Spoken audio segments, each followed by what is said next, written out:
மாற்றிட்டார், நன்மையாய் மாற்றிவிட்டார். இன்றைக்கு ஆண்டவர் என்னோடு கூட என்னுடைய இருதயத்தில் வைத்த வார்த்தை உங்கள் மத்தியிலே சொல்ல நான் பிரயாசப்படுகிறேன்.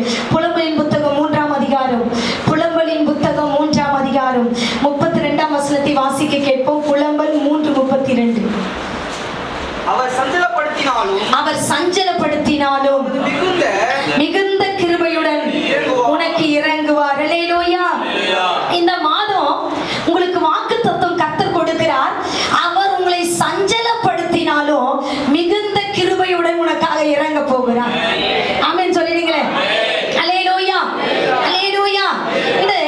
இந்த தீர்க்கு இந்த எரேமியாவின் புலம்பல் புத்தகத்துல நீங்க பாத்தீங்கன்னா, எரேமியா தீர்க்கதரிசன புத்தகத்துல எரேமியா தன் ஜனங்கள் பாபிலோன் தேசத்துக்கு அடிமையாக போக போகிறார் என்று தீர்க்கதரிசனம் உரைத்தார். உரைத்ததை யாருமே கேட்கல. அவர் உரைத்த தீர்க்க தரிசனத்தை எல்லாரும் அசட்டை பண்ணாங்க, எல்லாரும் அசட்டை பண்ணாங்க. நீங்க என்ன பண்ணுவீங்க அப்படின்னா, இந்த தேசத்தை விட்டு அடிமையாக கொண்டு போகப்பட போகிறது அவர் தீர்க்க தரிசனம் உரைத்தார். எல்லாரும் ஒரு வார்த்தையை அசட்டை பண்ணாங்க. அசட்டை பண்ணும்போது அவருக்கு கண்ணுக்கு முன்னாடியே தன்னுடைய ஜனம் சிறையாக கொண்டு போகப்பட்டது. சிறையாக கொண்டு போகப்பட்ட போதுதான் இந்த புலம்பலின் புத்தகத்தை எரேமியா எழுதுகிறார். அல்லேலூயா. இந்த 2 அதிகாரத்துல நீங்க பாத்தீங்கன்னா, அந்த இஸ்ரவேல் ஜனங்க அடிமையாக எப்படிலாம் போறாங்க, எப்படிலாம் என்ன பண்றாங்க, அவங்க கொண்டு போகப்படுறாங்க அப்படின்றது அவரு துக்கத்தோடு எழுத. தன் கண்ணுக்கு முன்னாடி தன் பிள்ளை வேதனைப்படுறத யாருமே பார்க்க மாட்டாங்க. இந்த எரேமியா தீர்க்கதரிசி தன் கண்ணுக்கு முன்னாடி தன் ஜனம் சிறையாக கொண்டு போகப்படுகிறதை பார்த்து உள்ளம் உடைந்து போனார். அவர் சொல்லுவாரு, என்னுடைய ஜனம் என்ன பண்ணுது, தெருவுல உட்கார்ந்துட்டு இருக்குது. முதல் அதிகாரம் 2வது அதிகாரத்துல நீங்க வீட்டுல போய் படிக்க, ரொம்ப அழகா இருக்கும். அடுத்தது 2வது அதிகாரத்துல சொல்றாரு, உன்னுடைய காயம் யாராலையும் கட்ட முடியாத காயமா இருக்கிறது, உன்னுடைய வேதனை ரொம்ப கொடுமையா இருக்குது. நடுராத்திரியில எழுந்துரு, நடு ஜாமத்துல எழுந்துரு, மூச்சித்து கிடக்கிற பிள்ளைகளுக்காக திறப்பில நில்லு.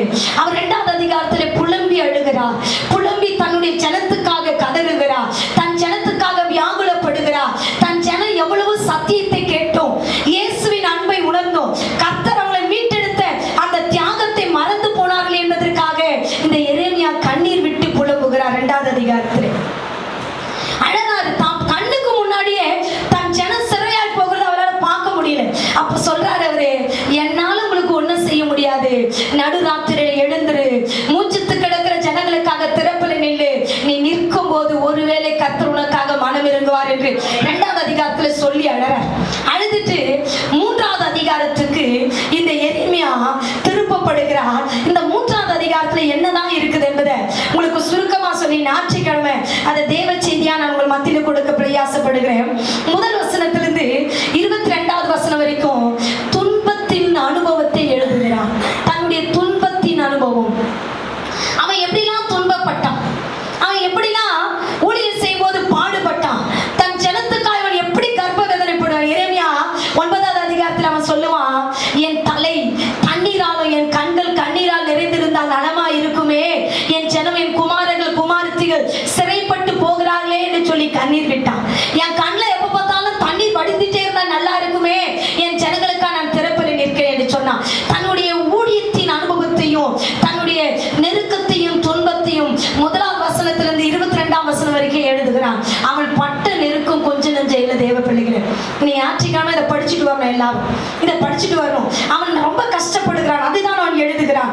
அடுத்தது பாத்தீங்கன்னா 21லிருந்து 24 வரைக்கும் சூழ்நிலை அல்ல, தேவனுடைய குணாதிசயத்தை அவன் காட்டுகிறான். சூழ்நிலை அல்ல, எனக்கு சூழ்நிலை நிறைய இருக்குதுங்க. என்னுடைய சூழ்நிலை இன்னைக்கு பார்த்தா, இன்னைக்கு உட்கார்றேன், நாளைக்கு நான் உட்கார்றேனா எனக்கு தெரியல, நான் நடக்கிற நாளைக்கு நடப்பினானே எனக்கு தெரியல. எனக்கு ஒரு வியாதி போனா இன்னொரு வியாதி வந்துடுது, ஒரு கஷ்டம் போனா இன்னொரு கஷ்டம் வருது. என் பிள்ளை வீட்டுல கஷ்டம் அப்படின்னு சொல்லி பார்த்தா என் வாழ்க்கையில கஷ்டம், என் குடும்பத்துல கஷ்டம், என் மகள் வாழ்க்கையில கஷ்டம். இப்படி கஷ்டத்துக்கு மேல கஷ்டத்தை நான் அனுபவித்துக் கொண்டிருக்கிறேன். சூழ்நிலையை நான் பார்க்காமல், எரேமியாவுக்கு தெரியும், சூழ்நிலையை விட்டுட்டு தேவனுடைய குணாதிசயத்தை சொல்லுகிறான். வாசிங்க 22லிருந்து 24 வரைக்கும் வாசிங்க. கர்த்தருடைய கிருபையே, அல்லேலூயா. வாசிங்க. இரக்கங்களுக்கு முடிவில்லை, காலைதோறும் புதிதாய் இருக்கிறது, பெரிதாய் இருக்கிறது.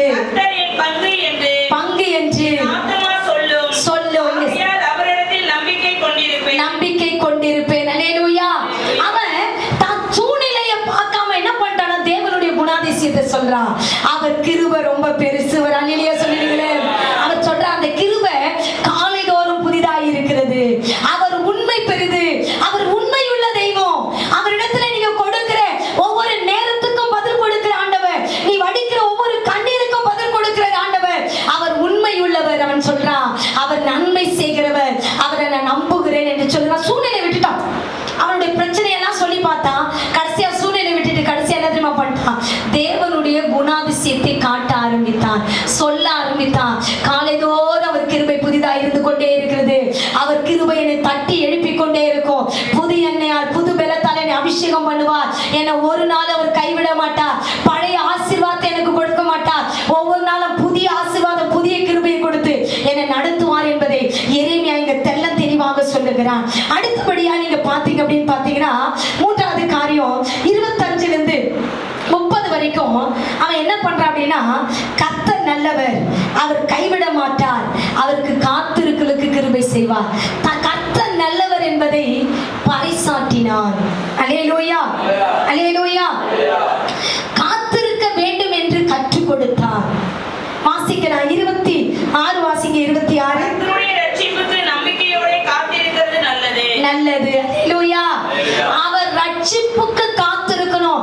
இந்த உலகத்திலே கர்த்தர் பாதுகாக்கிற மாதிரி யாரும் உங்களை பாதுகாக்கவே முடியாது. பைபிள்ல போட்டிருக்குது, கர்த்தர் வீட்டை கட்டாராகி கர்த்தருடைய பிரயாசம் விடுறார். உங்ககிட்ட பணம் இருக்கலாம், உங்ககிட்ட ஆட்கள் இருக்கலாம், ஆனா கர்த்தருடைய தயவு இருக்கணும் நீ வீடு கட்டுறது. அல்லேலூயா. எல்லாம் உனக்கு இருக்கலாம், ஆள் சப்போர்ட் இருக்கலாம், பணம் இருக்கலாம், ஆனா கர்த்தர் உன் மேல அந்த இலக்கத்தை வச்சிருக்கணும். அப்பதான் உன்னால கட்ட முடியும். அல்லேலூயா. கர்த்தர் நகரத்தை காவாராகி காவல்காரன் விடுத்திருக்கிறது.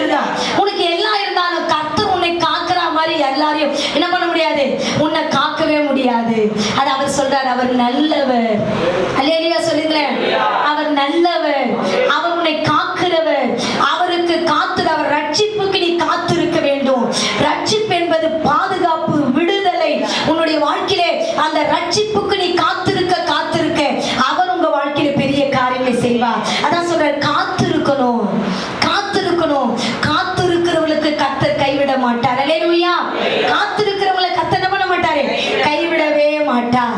அடுத்தது பாத்தீங்க அப்படின்னா, 4வது காரியம் 40 இருந்து 42 வரைக்கும் பாத்தீங்கன்னா அவரை அறிந்து அவர் பக்கம் திரும்ப வேண்டும் என்பதை தன் ஜனங்களுக்கு சொன்னார். அல்லேலூயா. அவர் அறிந்து, அவருடைய வல்லமை அறிந்து, அவர் மகத்துவத்தை அறிந்து, இந்த தெய்வத்தை போல இந்த உலகத்துல நம்மளை விசாரிக்க, நம்மை அன்பு செலுத்த, நம்மை பாதுகாக்க, நமக்கு சுகம் கொடுக்க, நம்முடைய தேவையை சந்திக்க இந்த உலகத்துல யாரும் இல்லை. அல்லேலூயா. அவன் சொல்றான், நான் ஆண்டவரை அறிந்து அவர் பக்கம் திரும்ப வேண்டும் என்று சொல்லுகிறான். அவர் பக்கம் திரும்பும் போது உனக்கு ஒரு பெரிய காரியத்தை கர்த்தர் செய்வார். 42 வாசிங்க. நாங்கள் துரோகம் செய்து கலகம் பண்ணினோம், ஆகையால் தேவரீர் மன்னியாதிருந்தீர். அதுக்கு முன்னாடி வாசி 41 வாசிப்பா. நாம் நம்முடைய கைகளோடும் கூட நம்முடைய இருதயத்தையும் பரலோகத்தில் இருக்கிற தேவனிடத்திற்கு ஏறெடுக்க கடவோம். ஏறெடுக்க கடவோம். நல்லா கவனிங்க. நாங்க இந்த நிலைக்கு தள்ளப்படுறதுக்கு காரணம், நான் இவ்வளவு கஷ்டத்தை, பாடு, துன்பத்தை அனுபவிக்க காரணம், நான் தேவனை விட்டு பின்னாடி போனதுதான் காரணம். அவன் சொல்றான் அழகா, நாங்க திரும்பிட்டு பின்மாற்றத்துல போயிட்டோம், அதனால நாங்க சிறையாக்கு விட்டோம், சிறையாய் போயிட்டோம் அப்படின்னு சொல்லிட்டு அவன் என்ன பண்றானா, தன் ஜனத்தோடு கூட பாவ அறிக்கை செய்கிறான். தன் ஜனத்தோடு அவன் தன்னை நிதானித்து பார்த்தான். தன் ஜனங்களுக்கு கற்றுக் கொடுக்கிறான், நீ உன்னை நிதானித்து பாரு. இன்னைக்கு சிறையா எப்படிப்பட்ட சிறை தரீங்க? 4வது அதிகாரத்துல நீங்க படிச்சீங்கன்னா, இரக்கம் உள்ள ஸ்திரீ தன் பிள்ளையை வெட்டி சமைச்சு கொடுப்பாங்க. 4வது அதிகாரத்துல போடு, இரக்கம் உள்ள ஸ்திரீகள் என்ன பண்ண, தன் பிள்ளையை வெட்டி சமைச்சு கொடுக்கிற அளவுக்கு பஞ்சம் அந்த தேசத்திலே கொடிதா இருந்தது. அதுவும் விசேஷமா தன் ஜனங்களுக்கு அந்த கொடிய சூழ்நிலை வந்து விட்டது. பிள்ளைங்கள்லாம் அப்பா கிட்ட அம்மா கிட்ட போயிட்டு, அம்மா எனக்கு சாப்பாடு கொடுங்கன்னு சொல்லி பிச்சை எடுக்குமா அப்பா அம்மா கிட்ட. அப்படிப்பட்ட ஒரு கொடுமை நிலை வந்தது. எரேமியா தன் கண்களால் அதை பார்க்கிறான். அவனால் அந்த வேதனை, அந்த துன்பம், அந்த பாடை அவனால தாங்க முடியல. 4வது அதிகாரத்துல ரொம்ப அழகா இருக்கும் இந்த காரியம். அது தன் கண்களால் பார்த்து கண்ணீர் வரான். தான் சொல்றான், நீங்க என்ன பண்ண, தேவரை அறிந்து அறிப்பு என்ன பண்ண, அவர் பக்கம் திரும்பணும். ஐயா, நீங்கள் ஆராதிக்கிற தேவன் சாதாரண தேவனே அவரை அறிந்து அவர் பக்கமா நீங்கள் திரும்பும் போது அவர் பெரிய காரியங்களை உங்கள் வாழ்க்கை வாழ்க்கையை செய்வார். அல்லேலூயா. அடுத்தது பாத்தீங்கன்னா 56ல இருந்து 58 வரைக்கும் பாத்தீங்கன்னா அவர் ஜெபத்தை கேட்கிறவர். அல்லேலூயா. கடைசி அவன் முடிக்கிறான். அவர் சாதாரணமானவர் அல்லப்பா. அவர் எவ்வளவுதான் நான் பாவம் செஞ்சாலும் அப்பான்னு கூப்பிட்டு நான் ஜெபிக்கும் போது என் ஜெபத்தை கேட்பார். அப்படி ஜெபத்தை கேட்டு இவனுக்கு என்னதான் பதில் கொடுத்தாருன்னு பாத்தீங்கன்னா 56ஆம் வசனத்தை வாசிங்க. என் சத்தத்தை கேட்டி என் பெருமூச்சுக்கும் என் கூப்பிடுதலுக்கும் உமது செவியை அடைத்துக் கொள்ளாதேயும். நான் உம்மை நோக்கி கூப்பிட்ட நாளிலே நீர் அணுகி பயப்படாதே என்று அல்லேலூயா. அவன் பக்கத்துல வந்து சொன்னாராம் கடவுளே. அவனுக்கு பதில் என்ன தெரியுமா கொடுத்தாராம்? பயப்படாதே. அல்லேலூயா. அல்லேலூயா. அவனுக்கு பெரிய பதில்லாம் கொடுக்கல. நீ பயப்படாதே, நான் உன் கூட இருக்கிறேன்னு சொன்னார். அழைக்கும் போது பேசினாரு, உன்னை காக்கும்படிக்கு உன்னோடு கூட இருக்கிறேன்னு சொல்லிட்டு முடிக்கும் போது கர்த்தர் பேசுறாரு, ஒரு பதில் கொடுக்கிறாரு. ஜெபத்துக்கு ஒரு பதில். பயப்படாதே, அணுகி பக்கத்துல வந்து எரேமியா கூட கர்த்தர் பேசுறாரு, பயப்படாதே. நீங்க உன் கூட பேசுறாரு ஆண்டவர், நீ பயப்படாதே. நீ என்ன சூழ்நிலை வந்திருந்தாலும் சரி, இந்த சூழ்நிலையை இயேசுவாலே மாற்ற முடியும். நீ பயப்படாதே. ஆண்டவர் சொல்றாரு, அவர் உன்னை சஞ்சலப்படுத்தினாலும் மிகுந்த கிருபையுடன் இறங்குவார். இந்த கிருபை இரக்கங்களுக்கு முடிவில்லை. அவர் கிருபை காலைதோறும் புதிதாய் இருக்கிறது.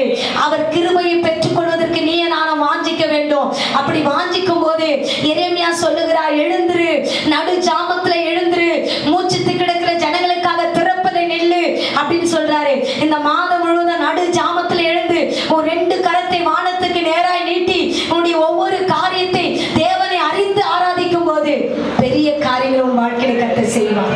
அவர் செய்ய வல்லவராய் இருக்கிறார். அல்லேலூயா. அல்லேலூயா. அந்த தேவன் செய்ய வல்லவராய் இருக்கிறார். மீதி காரியத்தை விளக்கமா நம்ம ஞாயிற்றுக்கிழமை பார்க்கலாம். அல்லேலூயா.